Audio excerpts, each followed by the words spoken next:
Hi hello friends, welcome back Kavitha vlogs in Kannada. Friends, ಇವತ್ತು ನಾನು ತುಂಬ ಉಪಯುಕ್ತವಾದ ಅದ್ಭುತವಾಗಿ ಕೆಲಸ ಮಾಡುವ ಹಾಗೆಯೇ ಇದರಿಂದ ಅನೇಕ ಚರ್ಮದ ಕಾಯಿಲೆಗಳು ನಮ್ಮ ದೇಹದಲ್ಲಿ ಆಗುವ ಆರೋಗ್ಯದ ಸಮಸ್ಯೆಗಳಿಗೆ ಹೇಗೆಲ್ಲ ಪರಿಹಾರ ಕೊಡುತ್ತೆ ಅಂತ ಈ ವಿಡಿಯೋದಲ್ಲಿ ತಿಳಿಸ್ಕೊಡ್ತೀನಿ. ಯಾವುದೇ ಚರ್ಮ ಕಾಯಿಲೆ ಇದ್ದರೂ ಈ ಒಂದು ಎಣ್ಣೆಯಿಂದ ಶಾಶ್ವತ ಪರಿಹಾರನ ಕಂಡುಕೊಳ್ಳಬಹುದು. ಯಾವೆಲ್ಲ ಆರೋಗ್ಯ ಸಮಸ್ಯೆ ಈ ಎಣ್ಣೆಯಿಂದ ಆಗುವ ಪರಿಹಾರ ಅಂತ ಮೊದಲು ನೋಡೋಣ. ಅದಕ್ಕಿಂತ ಮುಂಚಿತವಾಗಿ ಯಾರೆಲ್ಲ ನನ್ನ ಚಾನಲ್ನ ಸಬ್ಸ್ಕ್ರೈಬ್ ಆಗಿಲ್ಲ, ಪ್ಲೀಸ್ ಸಬ್ಸ್ಕ್ರೈಬ್ ಆಗಿ, ಹಾಗೆ ಪಕ್ಕದಲ್ಲಿರುವ ಬೆಲ್ಲೈಕನ್ ಒತ್ತಿ ವಿಡಿಯೋನ ಕೊನೆ ತನಕ ನೋಡಿ. ನಿಮಗೆ ಇದರಿಂದ ತುಂಬಾ ಲಾಭ ಇರುತ್ತದೆ. ಫ್ರೆಂಡ್ಸ್, ಮೊದಲನೇದಾಗಿ ಅಜೀರ್ಣತೆಯ ಸಮಸ್ಯೆ. ಆಯುರ್ವೇದ ಶಾಸ್ತ್ರದ ಪ್ರಕಾರ ನಮಗೆ ಅಜೀರ್ಣತೆಯ ಸಮಸ್ಯೆ ಎನ್ನುವುದು ನಾವು ಸೇವಿಸಿದ ಆಹಾರ ಸಂಪೂರ್ಣ ಪ್ರಮಾಣದಲ್ಲಿ ಜೀರ್ಣ ಆಗದಿದ್ದರೆ ಈ ಸಮಸ್ಯೆ ಎದುರಾಗುತ್ತದೆ. ಈ ಆಹಾರದಿಂದ ಜೀರ್ಣ ಮಾಡುವ ಸಹಜ ಪ್ರಕ್ರಿಯೆಯಾಗಿ ಕೆಲಸ ಮಾಡುತ್ತದೆ. ತನ್ನ ಉಷ್ಣದ ಪ್ರಭಾವದಿಂದ ಮನುಷ್ಯನ ದೇಹದ ಅಗ್ನಿತತ್ವವನ್ನು ಹೆಚ್ಚು ಮಾಡಿ ಸೇವಿಸಿದ ಆಹಾರ ಬಹಳ ಬೇಗನೆ ಸರಿಯಾಗಿ ಜೀರ್ಣವಾಗುವಂತೆ ಮಾಡುವಂತಹ ಗುಣಲಕ್ಷಣ ಇದರಲ್ಲಿದೆ. ಇದರ ಚೂರ್ಣದಿಂದ 2 ಬಾರಿ ಊಟ ಆದ ನಂತರ 1/4 ಟೀ ಚಮಚದಿಂದ ಅರ್ಧ ಟೀ ಚಮಚ ಸೇವನೆ ಮಾಡಿ. ಇದರಿಂದ ಅಜೀರ್ಣತೆಗೆ ಸಮಸ್ಯೆ ಪರಿಹಾರ. ಎರಡನೇದಾಗಿ ಹೊಟ್ಟೆ ಹಸಿವಾಗದಿರುವಿಕೆ. ಮನುಷ್ಯನ ದೇಹದಲ್ಲಿ ವಾತ, ಪಿತ್ತ ಮತ್ತು ಕಫ ದೋಷಗಳು ಜಾಸ್ತಿಯಾದಂತೆ ಸೇವಿಸಿದ ಆಹಾರ ಸರಿಯಾಗಿ ಜೀರ್ಣ ಆಗದೆ, ಜೊತೆಗೆ ಆಹಾರ ಜೀರ್ಣ ಆಗಲು ಅಗತ್ಯವಾಗಿ ಬೇಕಾದ ಗ್ಯಾಸ್ಟ್ರಿಕ್ ಆಮ್ಲಗಳು ಹೊಟ್ಟೆಯ ಪದರಗಳಲ್ಲಿ ಅವಶ್ಯಕತೆಗೆ ತಕ್ಕಂತೆ ಉತ್ಪತ್ತಿಯಾಗದೆ ಹೊಟ್ಟೆ ಹಸಿವು ಆಗುವುದನ್ನು ತಡೆ ಹಾಕುತ್ತದೆ. ಆದರೆ ಈ ಚೂರ್ಣದಿಂದ ಮೊದಲೇ ಹೇಳಿದಂತೆ ಜೀರ್ಣಾಂಗ ವ್ಯವಸ್ಥೆಯನ್ನು ಪ್ರಬಲಗೊಳಿಸುವುದರ ಜೊತೆಗೆ ತನ್ನ ವಿಶೇಷವಾದ ಗುಣಲಕ್ಷಣದಿಂದ ಹೊಟ್ಟೆ ಹಸಿವು ಆಗುವಂತೆ ಮಾಡುತ್ತದೆ. ಮೂರನೆಯದಾಗಿ ಆಸ್ಟಿಯೋ ಆರ್ಥರೈಟಿಸ್. ಇದು ದೇಹದ ಮೂಳೆಗಳಿಗೆ ಸಂಬಂಧಪಟ್ಟ ದೀರ್ಘಕಾಲ ಕಾಡುವ ಕಾಯಿಲೆ. ಆಯುರ್ವೇದ ಶಾಸ್ತ್ರದ ಪ್ರಕಾರ ದೇಹದಲ್ಲಿ ವಾತದೋಷ ವಿಪರೀತವಾದಂತೆ ಸಂಧಿವಾತದ ಸಮಸ್ಯೆ ಹೆಚ್ಚಾಗುತ್ತದೆ. ಇದರಿಂದ ಕೈಕಾಲುಗಳಲ್ಲಿ ನೋವು, ಊತ ಮತ್ತು ನಡೆದಾಡಲು ಸಾಧ್ಯವಾಗದೆ ಇರುವಂತಹ ಪರಿಸ್ಥಿತಿ ಎದುರಾಗುತ್ತದೆ. ಈ ವಿಶೇಷವಾದ ಎಣ್ಣೆಯಲ್ಲಿ ವಾತದೋಷವನ್ನು ಸಮತೋಲನ ಮಾಡುವ ಗುಣವಿದೆ. ಹಾಗಾಗಿ ಇದರಿಂದ ಕೀಲುಗಳಲ್ಲಿ ಉಂಟಾಗುವ ನೋವು ಮತ್ತು ಊತವನ್ನು ನಿವಾರಣೆ ಮಾಡಿ ಆಸ್ಟಿಯೋ ಆರ್ಥರೈಟಿಸ್ ರೋಗಲಕ್ಷಣಗಳನ್ನು ಕಡಿಮೆ ಮಾಡುತ್ತದೆ. ಈ ಚೂರ್ಣ ಸೇವನೆ ಮಾಡಿ ಕೇವಲ ಕೆಲವೇ ದಿನಗಳಲ್ಲಿ ಆಸ್ಟಿಯೋ ಆರ್ಥರೈಟಿಸ್ ಸಮಸ್ಯೆಯಿಂದ ಮುಕ್ತಿ ಹೊಂದಬಹುದು. 4ನೇಯದಾಗಿ ಶೀತ, ಕೆಮ್ಮು ಮತ್ತು ಕಫ ನಿವಾರಣೆ. ಮಳೆಗಾಲದ ಸಮಯದಲ್ಲಿ ಯಾವುದೇ ಸಂದರ್ಭದಲ್ಲಿ ಎದುರಾಗುವ ಶೀತ, ಕೆಮ್ಮು, ನೆಗಡಿ, ಕಫ ಇತ್ಯಾದಿ ಸಮಸ್ಯೆಗಳನ್ನು ಜೊತೆಗೆ ದಮ್ಮು ಮತ್ತು ಅಸ್ತಮ ರೋಗ ಲಕ್ಷಣಗಳನ್ನು ಸುಲಭವಾಗಿ ಪರಿಹಾರ ಮಾಡುವ ಗುಣ ಈ ಪುಡಿಯಲ್ಲಿ ಕಂಡುಬರುತ್ತದೆ. ಕಫ ದೋಷವನ್ನು ಸಮತೋಲನ ಮಾಡುವ ಒಂದು ಅದ್ಭುತ ಲಕ್ಷಣ. ತನ್ನ ವಿಶೇಷವಾದ ಉಷ್ಣದ ಪ್ರಭಾವದಿಂದ ಈ ಪುಡಿ ದೇಹದಲ್ಲಿ ಎದೆಯ ಭಾಗದಲ್ಲಿ ಕಟ್ಟಿಕೊಂಡಿರುವ ಸಿಂಬಳವನ್ನು ನೀರಾಗಿಸಿ ಶ್ವಾಸಕೋಶಗಳ ಭಾಗದಿಂದ ಹೊರಹಾಕಿ ಕೆಮ್ಮಿನ ಸಮಸ್ಯೆಯನ್ನು ನಿವಾರಣೆ ಮಾಡುತ್ತದೆ.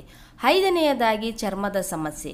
ಚರ್ಮದ ಸಮಸ್ಯೆಗಳಿಂದ ಬಳಲುತ್ತಿರುವವರು, ಅಂದರೆ ಚರ್ಮದ ಮೇಲೆ ಸುಟ್ಟ ಗಾಯ, ಮಕ್ಕಳಲ್ಲಿ ಕಾಣುವ ಬಿಳಿ ಚಿಪ್ಪು ಅಂದರೆ ವೈಟ್ ಪ್ಯಾಚಸ್, ಅಥವಾ ಸಾಧಾರಣ ಗಾಯ ಉಂಟಾಗಿ ಬಹಳ ದಿನಗಳಿಂದ ವಾಸಿಯಾಗದೆ ಕಷ್ಟಪಡುತ್ತಿರುವವರು, ಇಸುವಿನ ಸಮಸ್ಯೆ ಹೊಂದಿದವರು, ಚರ್ಮದ ಮೇಲೆ ತೊನ್ನು ಹೊಂದಿದ್ದವರಿಗೆ ಈ ಎಣ್ಣೆ ಒಂದು ಮನೆ ಔಷಧವಾಗಿ ಕೆಲಸ ಮಾಡಬಲ್ಲದು.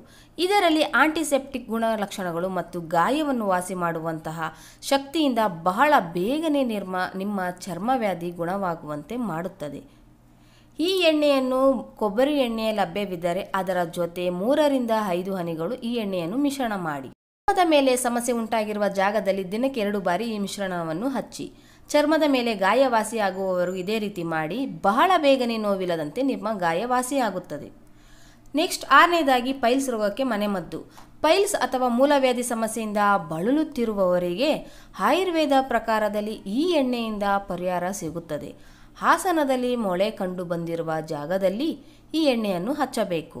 ಯಾವ ರೀತಿ ಅಂದರೆ, ಕೊಬ್ಬರಿ ಎಣ್ಣೆಯ ಜೊತೆ 3ರಿಂದ 5 ಹನಿಗಳು ಈ ಎಣ್ಣೆಯನ್ನು ಮಿಶ್ರಣ ಮಾಡಿ ಮೊಳೆ ಕಂಡು ಬಂದಿರುವ ಜಾಗಕ್ಕೆ ಹಚ್ಚಬೇಕಾಗುತ್ತದೆ. 7ನೇಯದಾಗಿ ಹುಣ್ಣುಗಳ ನಿವಾರಣೆ. ಈ ಮರದ ಬೇರು ಕೂಡ ಉಪಯೋಗಕ್ಕೆ ಬರುತ್ತದೆ. ಅಂದರೆ ಅದು ಮನುಷ್ಯನಿಗೆ ಉಂಟಾದ ಸೈನಸ್ ಅಲ್ಸರ್ ನಿವಾರಣೆಯಲ್ಲಿ ಎಂದು ಹೇಳಬಹುದು. ಏಕೆಂದರೆ ಈ ಮರದ ಬೇರಿನಲ್ಲಿ ಹುಣ್ಣು ಅಥವಾ ಗಾಯವನ್ನು ವಾಸಿ ಮಾಡುವ ಗುಣಲಕ್ಷಣ ಹೊಂದಿದೆ. ಇದರ ಉಪಯೋಗಕ್ಕೆ ಯಾವ ರೀತಿ ಅಂದರೆ 3ರಿಂದ 5 ಹನಿಗಳು ಈ ಎಣ್ಣೆಯನ್ನು ತೆಗೆದುಕೊಂಡು ಅದನ್ನು ಕೊಬ್ಬರಿ ಎಣ್ಣೆಯ ಜೊತೆಗೆ ಮಿಶ್ರಣ ಮಾಡಿ ಅಲ್ಸರ್ ಉಂಟಾಗಿರುವ ಜಾಗದಲ್ಲಿ ಈ ಮಿಶ್ರಣವನ್ನು ಲೇಪನ ಮಾಡಿ. ಅಲ್ಸರ್ ಗಾಯಗಳು ಬಹಳ ಬೇಗನೆ ವಾಸಿಯಾಗಲು ದಿನದಲ್ಲಿ 2 ಬಾರಿ ಇದನ್ನು ಹಚ್ಚಿ. ಎರಡನೆಯದಾಗಿ ಕೂದಲಿನ ಸಮೃದ್ಧತೆಯಾಗಿ ಈ ಎಣ್ಣೆಯ ಬಳಕೆ. ಆರೋಗ್ಯಕರವಾದ ಕೂದಲಿನ ಬೆಳವಣಿಗೆ ಮತ್ತು ನೆತ್ತಿಯ ಸಮಸ್ಯೆಗಳಿಗೆ ಈ ಎಣ್ಣೆ ಬಳಕೆ ಮಾಡುತ್ತಾರೆ ಎಂದು ತಿಳಿದು ಬಂದಿದೆ. ಬೇವಿನ ಎಣ್ಣೆ ಜೊತೆಗೆ ಈ ಎಣ್ಣೆಯನ್ನು ಸಮ ಪ್ರಮಾಣದಲ್ಲಿ ಮಿಶ್ರಣ ಮಾಡಿ ತಲೆಗೆ ಹಚ್ಚಿಕೊಳ್ಳುವುದರಿಂದ ತಲೆಹೊಟ್ಟು ಸಮಸ್ಯೆ ನಿವಾರಣೆ ಆಗುತ್ತದೆ. ಇನ್ನು ಮಕ್ಕಳಲ್ಲಿ ಕಂಡುಬರುವ ತಲೆ ಹೇನುಗಳು ನಿವಾರಣೆಗೆ ಈ ಎಣ್ಣೆಯನ್ನು ಶಾಂಪೂ ಜೊತೆ ಮಿಶ್ರಣ ಮಾಡಿ ತಲೆ ತೊಳೆದುಕೊಳ್ಳುವುದು ಒಳ್ಳೆಯದು. ಬೇಗನೆ ಕೂದಲು ಉದುರುವಿಕೆ ಸಮಸ್ಯೆಯನ್ನು ಎದುರಿಸುತ್ತಿರುವವರು ಈ ಎಣ್ಣೆಯನ್ನು ತಲೆಗೆ ಹೇರ್ ಆಯಿಲ್ ರೀತಿ ಬಳಸಬಹುದು. ಕಡೆಯದಾಗಿ ಹಲ್ಲು ನೋವಿನ ಪರಿಹಾರ. ಮಕ್ಕಳಲ್ಲಿ ಕಂಡುಬರುವ ಹುಳುಕು ಹಲ್ಲು ಮತ್ತು ದೊಡ್ಡವರಲ್ಲಿ ಆಗಾಗ ಕಾಡುವ ಹಲ್ಲು ಮತ್ತು ಒಸಡಿನ ನೋವುಗಳ ಉಪಶಮನಕ್ಕಾಗಿ ಈ ಎಣ್ಣೆಯನ್ನು ಬಳಕೆ ಮಾಡಬಹುದು. ಹಿಂದಿನ ಕಾಲದಲ್ಲಿ ಈ ಮರದ ಕಾಂಡವನ್ನು ತೆಗೆದುಕೊಂಡು ಹಲ್ಲುಜ್ಜುವ ಮೂಲಕ ಹಲ್ಲುಗಳ ನೋವಿನಿಂದ ಬಹಳ ಬೇಗನೆ ಪರಿಹಾರ ಕಾಣುತ್ತಿದ್ದರು. ಈ ಎಣ್ಣೆಯ ಬಳಕೆ ಮಾಡುವ ಮುಂಚೆ ಈ ಅಂಶಗಳನ್ನು ಮೊದಲು ಗಮನದಲ್ಲಿಟ್ಟುಕೊಳ್ಳಬೇಕು. ಒಂದು ವೇಳೆ ನಿಮಗೆ ಗ್ಯಾಸ್ಟ್ರಿಕ್ ಅಥವಾ ಆಮ್ಲೀಯತೆ ಹೆಚ್ಚಾಗಿದ್ದರೆ ಈ ಎಣ್ಣೆಯನ್ನು ಪ್ರಮಾಣದಲ್ಲಿ ಮಾತ್ರ ಬಳಕೆ ಮಾಡಿ. ಹಾಲುಣಿಸುತ್ತಿರುವ ಬಾಣಂತಿಯರು ಈ ಎಣ್ಣೆಯ ಸೇವನೆಯ ಅಥವಾ ಬಳಕೆಯ ಮುಂಚೆ ಡಾಕ್ಟರ್ ಸಲಹೆ ಪಡೆದುಕೊಳ್ಳಿ. ಚರ್ಮದ ಅಲರ್ಜಿ ಸಮಸ್ಯೆಯನ್ನು ಹೊಂದಿದವರು ಈ ಮರದ ಬೇರಿನ ಜ್ಯೂಸ್ ತಯಾರಿಸಿ ಅಥವಾ ಈ ಎಲೆಗಳ ಪೇಸ್ಟ್ ತಯಾರಿಸಿ ಅದನ್ನು ರೋಸ್ ವಾಟರ್ ಜೊತೆ ಮಿಶ್ರಣ ಮಾಡಿ. ಒಂದು ವೇಳೆ ನಿಮ್ಮ ಚರ್ಮ ತುಂಬ ಸೂಕ್ಷ್ಮವಾಗಿದ್ದರೆ ಈ ಎಣ್ಣೆಯನ್ನು ಹಾಗೆ ಬಳಕೆ ಮಾಡುವ ಬದಲು ಕೊಬ್ಬರಿ ಎಣ್ಣೆಯ ಜೊತೆಗೆ ಸೇರಿಸಿ ಬಳಸುವುದು ತುಂಬಾ ಒಳ್ಳೆಯದು. ಯಾವುದೇ ಕಾರಣಕ್ಕೂ ಮುಖದ ಮೇಲೆ ಕಂಡುಬರುವ ಮೊಡವೆಗಳಿಗೆ ಈ ಎಣ್ಣೆಯನ್ನು ಹಚ್ಚಬೇಡಿ. ಗರ್ಭಿಣಿ ಮಹಿಳೆಯರು ಒಂದು ವೇಳೆ ಮಸಾಜ್ಗಾಗಿ ಎಣ್ಣೆಯನ್ನು ಬಳಸುತ್ತಿದ್ದರೆ ದಯವಿಟ್ಟು ವೈದ್ಯರನ್ನು ಒಮ್ಮೆ ಕೇಳಿ. ಫ್ರೆಂಡ್ಸ್, ನೋಡಿದ್ರಲ್ಲ ಈ ಎಲೆ, ಬೇರು, ಚೂರ್ಣ ಹಾಗೂ ಎಣ್ಣೆಯಿಂದ ಆಗುವ ಅನೇಕ ಆರೋಗ್ಯ ಸಮಸ್ಯೆಗಳ ನಿವಾರಣೆ ಯಾವ ರೀತಿ ಆಗುತ್ತೆ ಅಂತ. ಫ್ರೆಂಡ್ಸ್, ಇನ್ನು ನಾನು ನಿಮಗೆ ಸಸ್ಪೆನ್ಸ್ ಕ್ರಿಯೇಟ್ ಮಾಡೋಲ್ಲ. ಎಸ್ ಫ್ರೆಂಡ್ಸ್, ಇವೆಲ್ಲ ಸಮಸ್ಯೆಗಳ ಪರಿಹಾರನೇ ಹೊಂಗೆ ಮರದಿಂದ ಆಗುವ ಅನೇಕ ಲಾಭಗಳು. ಈ ಹೊಂಗೆ ಮರದಿಂದ ಆಗುವ ಲಾಭಗಳನ್ನು ನಾನು ನಿಮಗೆ ಇವತ್ತಿನ ವಿಡಿಯೋದಲ್ಲಿ ತಿಳಿಸ್ಕೊಟ್ಟಿದ್ದೀನಿ. ಖಂಡಿತವಾಗಲೂ ನಿಮಗೆ ಈ ವಿಡಿಯೋ ತುಂಬಾ ಉಪಯುಕ್ತ ಆಗುತ್ತೆ ಅಂತ ನಾನು ಅಂದ್ಕೊಂಡಿದ್ದೀನಿ.